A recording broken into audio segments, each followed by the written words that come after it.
Now let's try this one more again.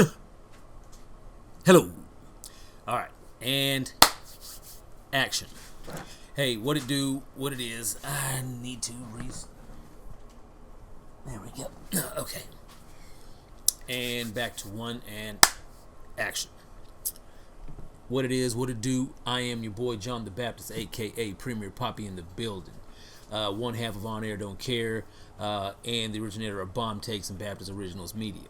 So, this is the first episode of Clicc and Flix. So, you may be wondering, what am I doing? Well, as I've attempted to do a couple times before, I've tried to do review shows in the past for movies and other stuff, and I've had people help me in inconsistencies on my part, and sometimes my co-host parts couldn't keep it up. So I decided I'm gonna do a review show just by myself for the most part. I will have guests from here to there, but I won't be reviewing theatrical movies. I won't be reviewing anything in particular. It's gonna be almost primarily streaming. Now, if I see something in theaters that catch my eye, I'll probably bring it to you guys. But primarily, this is going to be a show on all the available streaming services that are available now, from between Netflix, Hulu, Amazon Prime. These are the big three for the long time. But now we've got Disney Plus throwing their hat in the game, and of course a lot of the independent cable channels and stuff have their own stuff, and they're all trying to go head for head with who's got the best content. So with that, I'm gonna highlight one of the new dudes on the block, Disney Plus, and their original offering called The Mandalorian. Now, if you're anything like me, I'm a Star Wars fan from a long time ago, as early as I can remember. My parents probably didn't take me to theaters, but as early as I can remember, I've been a fan. So, with the toys and whatever available I could get. And I saw the movies as soon as I could if I didn't see them in the theaters. So, but from childhood to adulthood, George Lucas and Star Wars have, they've left a bitter taste in my mouth and some other people. I'm still a diehard fan. Don't get it twisted that it's not like Game of Thrones, and they never lost me, but it just a lot of times I felt like they could do better. And then so here Disney has offered The Mandalorian, their first ever live action original series. Now, this is a pretty big deal. This is probably something most Star Wars fans have been dreaming for years and years and years. And so here, Jon Favreau, he's directed Iron Man and tons of other stuff, and he's was on Swingers with Vince Vaughn. Dude's a tremendous talent. God, behind the camera, he's a tremendous talent. And so yes, he's playing showrunner here. I don't think he actually directed any of the episodes, but he did write, I believe, most of them, if not all of them. And so, and then just directors on the show, they've got a couple of women. Taiki Waititi, the dude who directed Thor Ragnarok, he directed one of the episodes. Two couple of chicks. It's pretty broad, pretty liberal, things they got going here. So, I think even George Lucas has some writing credits on this series, so that's pretty crazy. But again, overall, the show is fantastic. I don't think anybody could really disagree the merits of the show. Well, I won't say anybody, but by and large, I think this satisfies me on many layers. Not just a Star Wars fan, not just a fan of good episodic content. They really they kind of geeked out. There are things that I think only people who've watched cartoons and did the role playing games will see. They're really. It's obviously that not only the people good at what they're doing, creating content, creating film, creating narrative works of fiction, but it come to video, but they also obviously love the source material, and that. As a fan of any genre, of anything, you have to appreciate when someone is good and loves the content which they're delivering, because that to me makes all the difference. And so we got Pedro Pascal. If you don't know who Pedro Pascal is, that's my dude from Game of Thrones. He was Oberyn Martell, okay? That was my dude. I think he like the series. I mean, he died according to how the character died in George R. Martin's novels. However, you know, I mean, I'd love to see more of Oberyn Martell. Look, I didn't know who was playing the role when I first started watching. Episode 1, there's 4 episodes out. I started with episode 1. I did not know Pedro Pascal was the Mandalorian. Like, the way he's delivering his lines, which of course there has like a little bit of a, you know, helmet audio enhancement on the thing, but like he delivers it so flatly and without like accent that like I did not know it was Pedro Pascal, and he's been in like the Kingsman and a lot of stuff like that, and dude's a tremendous talent, got great screen presence. So it's crazy that so far we have not seen the Mandalorian without his helmet. So Pedro Pascal has like 4 episodes in, he has no FaceTime. So like that, and you know, you maybe, oh, spoiler. Well, guess what?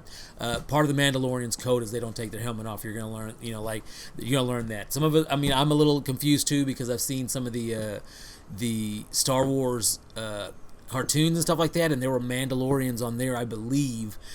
Even one of the main characters, I think, on the Rebels was a Mandalorian, I believe. And no, don't quote me because I mean I didn't take it to heart, none of that to heart. But they took their helmets off. So I don't know if they're retconning.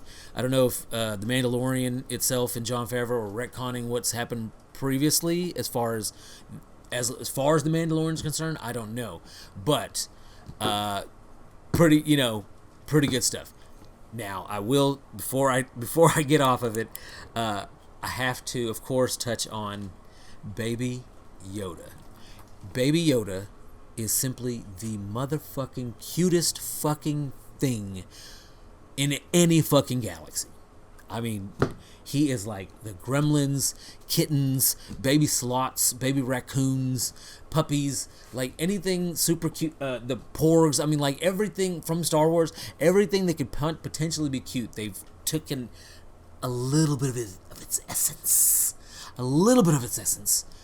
and created Baby Yoda. I mean, like, who the fuck would thunk that the baby of the Yoda species could be so damn cute? Because, like, well, I am a huge Yoda fan. Like, I love him from the earliest Star Wars. You know, him just with the cane, do or do not. All that shit. The dude is like, I love him. He's a great character. And then into the prequels, when he was actually fighting in the movie film, spoiler alerts, lightsaber dueling with the Palpatine, motherfucker was like flipping around and doing all kind of fucking crazy shit. He got like new fans. Well, boom. So now for another generation of fans, these little kids who have no interest in Star Wars see little Baby Yoda and lose their damn mind. So job well done to whoever did the character design on Baby Yoda. Like, y'all motherfuckers knocked that shit out the park. It's fabulous. I love Baby Yoda. He's the cutest goddamn thing. And if you're gonna give me anything for Christmas, I will definitely take anything Baby Yoda. I'm working on a piece of digital art of Baby Yoda just for my goddamn self because I think the fucker's so cute.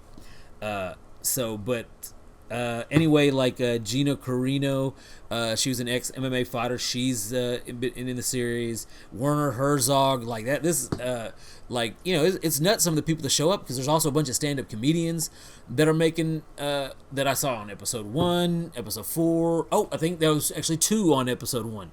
I'll let you guys figure out who those were, just so I don't want to spoil everything for you. But definitely, if you've got Disney Plus, definitely check it out. So, and one of the things I got to talk about on the show is just the general aspect of the show is just phenomenal. It's like, it is definitely like, not only it's like a modern day Western, it's like, which a lot of there's a couple shows out there that have kind of like captured that. It's like a Western but set in modern day, cell phones, televisions, all that. But this is like this is a Western set in a galaxy far, far away. Now, like, you know, you may say, how do you do that in a movie or in a film world called Star Wars? Well, it's the aesthetic that I'm talking about, not so much the literal translation of Western, but like remote outposts. Like, yes, while they do have technology, it's still very limited. There's not a population surge in any of these places. Majority of the places that we're seeing, they're very remote outposts. and then into the story type. It's like a man, on his own against whatever until Baby Yoda shows up. It's like, it's very much a man against the odds. And then when Yoda shows up, it's very much a heavy leaning from Lone Wolf and Cub, in my estimation, or like a lot of the samurai films, which Lone Wolf and Cub was a manga that was based on a samurai who had a little baby with him. I won't it's been a long time since I read it, but I do remember it being pretty badass because you got a samurai fighting while he's holding a baby. It's pretty badass stuff. So I think and I don't know this for a fact, but I would assume that Jon Favreau leaned heavily from Lone Wolf and Cub to kind of get this kind of concept with him and the Mandalorian and the Baby Yoda. So it's a great little show. It's 4 episodes in. I'm definitely hooked. Any day now, I think the 5th episode drops. The episodes definitely could be longer. They've ranged from 20 to 30 minutes, on average, which I'd much rather a 45 minute to an hour for all the episodes. But they're finally tailored. The story are finally crafted to the thing. So I'm not entirely mad at the length of the episodes, but I definitely like to see more. As a glutton, I definitely like to see more. All right. So also on Disney Plus, while we're on the topic of Mandalorian, I I do suggest, if you like Christmas movies, that you definitely check out Noelle on Disney Plus. I think it's very much heavily borrowing from Elf. However, that's not a bad thing. It's Elf's been around quite a while now. Will Ferrell did a tremendous job in Elf. I think it's hilarious. It's like kind of one of those. It's basically like a raunchy comedy without the raunch. It's like a raunchy comedy that's G-rated. It's exactly what Will did. He captured that essence of those kind of raunchy comedies, and he made it into a Christmas film where he plays an elf. And then now we have Noelle, which Disney just put out on their streaming service directly. I don't know if it's available on DVD or anything yet like that. I have watched it on Noelle twice now. On 2 attempts. I did complete it on my 2nd attempt. That's not to say anything about the quality. It's just sometimes stuff's hard to finish sometimes. However, Anna Kendrick is the star of Noelle. She definitely keeps this from just being an Elf clone. She puts heart and soul into it, and Bill Hader's in it, which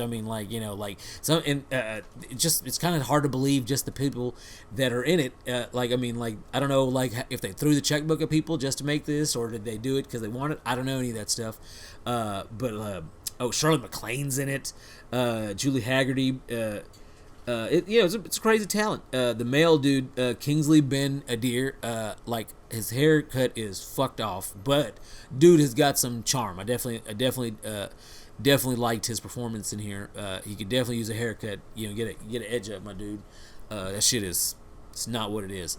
But overall, it just the laughs, the charm, everything. If you're looking for a good Christmas movie, I think you'll enjoy it. I think it's definitely a lot harder or easier said than done to find new good Christmas content.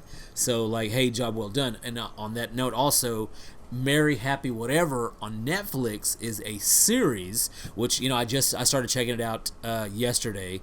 It's it's borrowing from the Christmas movie theme and establishing a episodic television show, which I think is pretty original. I want to say I think I've seen something else like that just recently, but this is the first one I'm watching. Not bad, not bad at all as far as as episodic content goes for a sitcom. It's not that bad. And it's pretty damn funny. Now, I would say I wish that they went with a different production aesthetic, because it kind of looks to me, the camera work looks kind of dated, the way it looks and everything looks very much like older sitcoms, if they were using those cameras. I would have loved the episodic format and perhaps a more filmic quality, but whatever. The overall the laughs are pretty good. So it's like what we got in the cast is Bridget Mendler, Ashley Tisdale, Dennis Quaid, weird. So Brett Moran, he's the male star, and then Bridget Mendler, she's the female lead. Sloban Murphy, Elizabeth Ho, Hayes MacArthur, Adam Rose. Elizabeth Ho is from Disjointed. Man, she's hilarious on there. She's not a key component of the show, but she's doing what she can on there. But basically, it's basically the the format is you got male, female, boyfriend, girlfriend. The visit family's very unique, very close. He's very much not like that. He's trying to gain his dad's acceptance. So that's pretty much the premise of the show. And then it's all tied into like Christmas and into the gist of it. So anyway you cut it, pretty good. Check it out. So next on my recommendation, and I'm going to say this. I say this with a strong, heavy recommendation. Man on High Castle. The Man in High Castle on Amazon Prime. My goodness, if you don't know what this is, if you've heard of it but don't know much about it, definitely check it. If you like fictional Nazi stories, that may sound weird to some people, but I personally love fiction that has Nazis centered to it. I don't know why. It just, the Nazis make great substance for fictional subject matter, and I think that's awesome. I think they make great subject matter for fictional, for comic books, for cartoons, movies, television shows, whatever you can. Nazis make excellent ingredients in that kind of stuff. So, Man in High Castle, just for people that may not have understood and may not know what it is, and those who may be curious for what it is set in the 60s in the United States, or in what is North America, if Japan and Germany did not lose World War II to the Allied powers. So they basically split America into three sections. The Greater Reich, which would be the East Coast, the Pacific States of America, which would be the West Coast, and then there's the neutral zone in what would be the South and Midwest of the United States. And I don't want to ruin too much of it. The entire series is available on Amazon. It is start and completed with a finality ending as of just last month. It wrapped up its final season. I think it's was it 4 seasons? I forget. Let me see. It may have been 4 seasons. Yeah, 4 seasons, and I firmly believe the last season had one of the most well directed, acted, written episodes of television ever. I don't know if this. I don't agree that this is maybe the best series of all time, but they may have one of the best episodes of all time. Just a crazy way to deliver a story where the main bad guy was at the center of it. And I mean, I won't give you too much details, but very interesting and original take of taking a villain from a television stories and looking at things from a different perspective.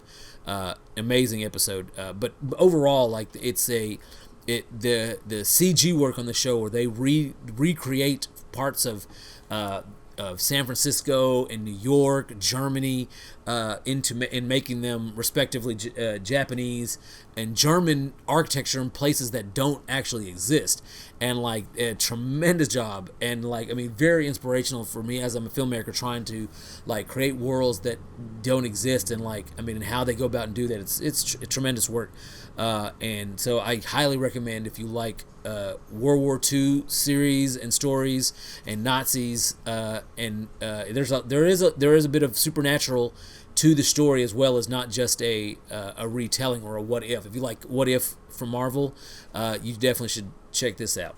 And all right, Next on my agenda, I'm about to give my thoughts on Disney Plus.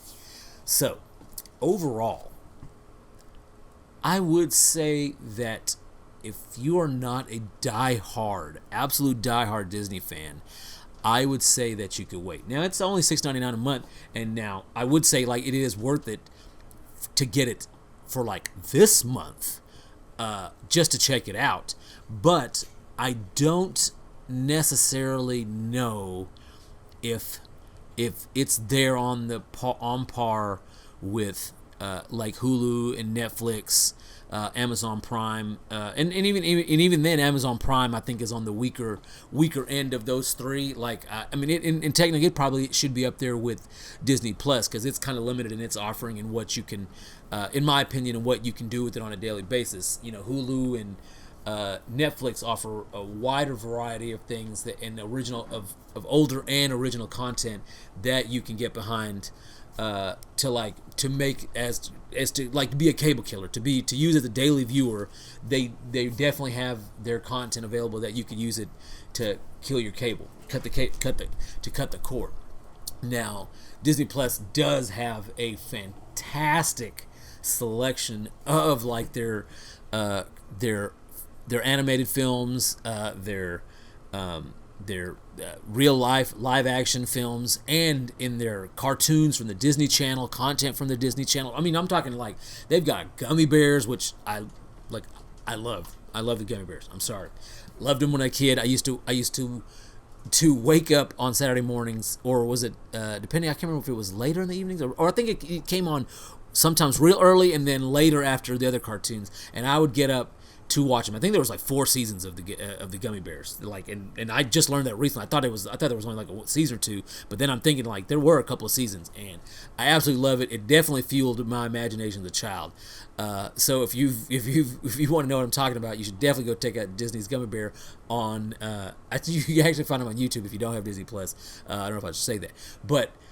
They do have all the seasons collected on Disney Plus, and now there is a glowing recommendation that there is some great content on Disney Plus. But again, I've often found myself going on there and then winding up on Netflix or YouTube or something because I just didn't find something that I wanted to watch like generally. And now there are people who are humongous Disney animated film fans and Pixar fans, and like if you are one of those people, yes, you should absolutely get it and just have that content available to you whenever. I know a lot of people that do. I know a lot of Disney fans. I love that stuff, but if I'm going to recommend, just if you're just trying it, you can just try it for $6.99 and find out. But I almost feel like come the first month, maybe even second month, you may not even want it for the third. I know a lot of people paid for the whole year up front.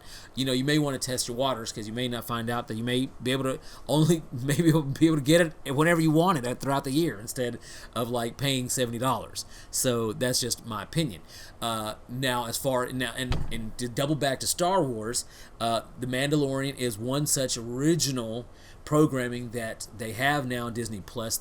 There's not a ton of original content, especially fictional content, yet. Now, I do understand that between Marvel and Disney and Pixar, there are properties that are coming and going to be delivering original content to Disney Plus. But again, but I think Disney with The Mandalorian, and I didn't touch on this earlier, they definitely are trying to prolong the user base and not just flashbang of the content, just wide binging of the content. So they're delivering Mandalorian weekly, 1 episode a week to make sure that to draw out the process. Now you could just wait till the series of your choice is done, get it for $6.99, binge watch it. That's always available, but then you also have to wait. Disney's trying to blend the gap or merge the gaps between streaming content and the water cooler talk of yesteryears, of TGI Fridays and of those days. If like the stuff that comes on Thursdays and Fridays and talking about it on Monday, they're trying to bridge that gap back again of delivering the content they want to directly to the consumer, but also to a point in a manner in which it funnels you to talk about it immediately, so that way you can talk about it on social media, talk about it at the water cooler and with your friends. So I do commend them for that, but fuck that shit. I hate having to fucking wait. I love the way Netflix and Hulu deliver content. I love to be able to watch it at my speed, not at a speed dictated to someone else. So, and I wish I could wait. They definitely got me by the balls on something like the Mandalorian and a Star Wars property that I cannot wait. So they got me there. But on some of the other stuff, and Marvel, I may not be able to wait for Marvel too, so they got me there. But Pixar type of content, I probably could wait till, even if it was tremendous, I probably could wait till the entire series is done to binge it. But and Marvel, who knows? I definitely love Marvel, but I don't know that I want to. I don't like being got by the balls like that weekly. Like, I gotta get my fix. I don't like that. I don't like being addicted to shit. I like being able to do shit when I want to do it. But so that's my opinion on Disney. Take it or leave it. Make your mind up for yourself. I will say that.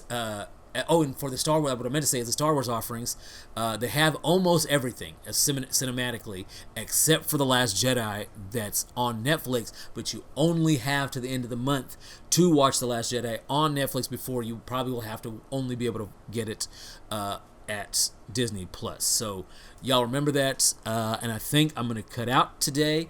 I will say, if there's a series that you think I should check out, definitely leave it for me in the comments. Suggest it to me. If there's something like you haven't checked out that you want me to check out, I definitely can do that. So leave that on the comments. I am John the Baptist, one half of On Air Don't Care. Y'all can look for us weekly, me and Sydney James Ryder. We will be coming at you on Air Don't Care, and I'll probably be coming back into Bomb Takes very soon. If you need graphics, video, photography, and you're in the DFW area, make sure you get at me. It's thebomb.com. 2 turntables and a microphone, 2 turntables and a cameraman coming at y'all very soon. And I'm out.